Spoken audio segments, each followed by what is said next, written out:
I'm Steve Smith from Experiential Consulting, and this short presentation is about learning from everyday work, drawing on concepts from our 2026 Safety Science for Outdoor and Experiential Education book.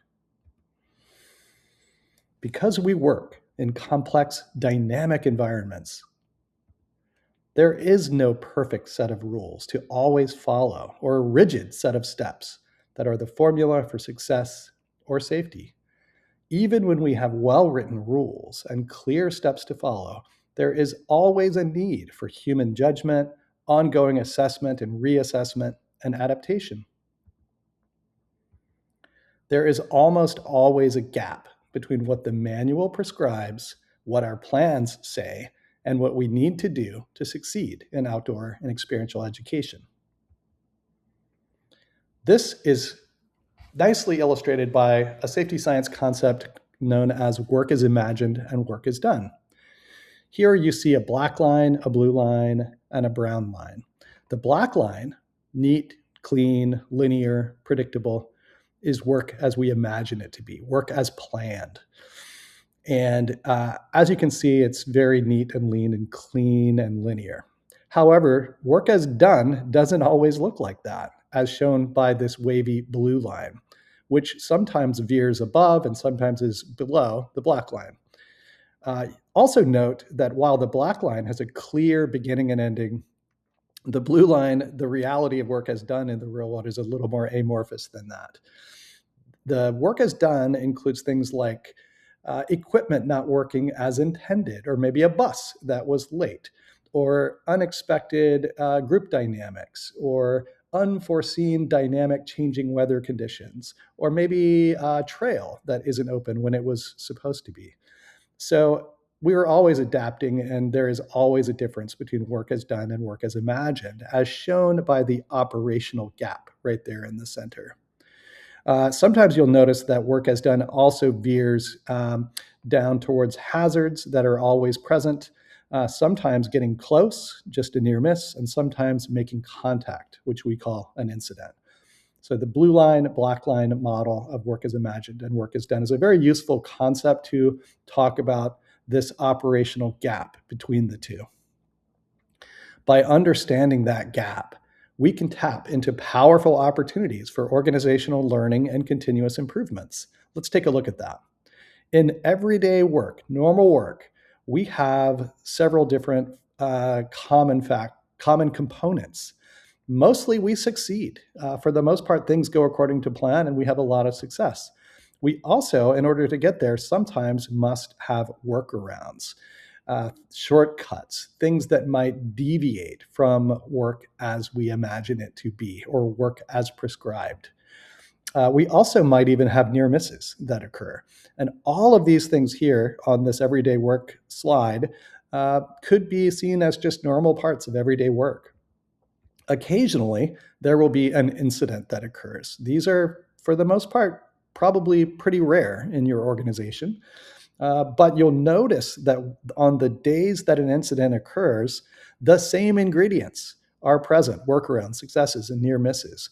And just because that we didn't have an incident in that first slide doesn't mean that those same ingredients that created the incident in the second slide were not present. Todd Conklin has a nice way of explaining this. Every time an incident occurs, a worker made a mistake. But every time we succeed, a worker also made mistakes. The difference is that one system had the tolerance to absorb the mistake and the other one didn't. So if we want to embrace this concept, consider that we succeed a lot more than we fail.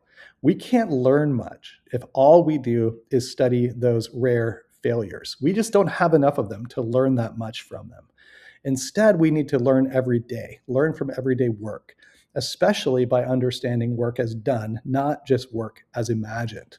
Here is a bell curve that illustrates, you could imagine this being an entire week or an entire month or perhaps an entire year of programs happening in your organization. And as you can see by the bell curve, for the most part, things go according to plan. The planned outcome is met, things go smoothly, we have success.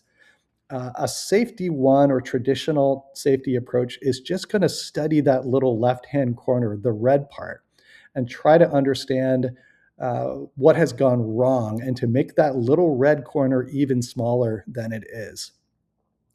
This is a safety one approach. A safety two approach will invite us to try to understand the bigger picture, not just the failures, not just the part that's gone wrong, but why do things normally go right so that we can understand that and see what might be hiding in those successes. Near misses, workarounds, things that might be luck rather than planning, for example. So rather than just looking at the red part, Safety 2 invites us to understand the entirety of what is happening. A metaphor for this might be that we can't understand happy marriages by only studying cases that end in divorce. So, how can we understand safety management by only studying examples of incidents where we were, in fact, not safe? So, to summarize this video, all of us make mistakes or take shortcuts occasionally in our real lives and definitely in the workplace. A workplace that forces us to hide those mistakes or cover them up or pretend they didn't happen allows risks to persist or even to grow. It allows blind spots to endure and perhaps set someone up to make a future mistake. If everyone is taking the same shortcuts, then maybe it's the system that needs to be revisited, not the people that are taking that shortcut. We should not wait for failure to learn. We should be learning all the time from our successes, our workarounds, near misses, and incidents. We believe that workarounds and near misses are especially useful places for us to understand the complexity of what might be happening on a given day and not waiting for some injury or some tragedy to occur and then trying to learn from that. We should see all of these things as learning opportunities. Now, don't mistake what I'm saying as we should only look at the system and people are not accountable. Of course, people are naturally parts of the systems within which they work. But if all we do is look at the people and blame them, then we're probably missing the larger picture. We hope that this was a useful look at learning from everyday work. Thank you so much.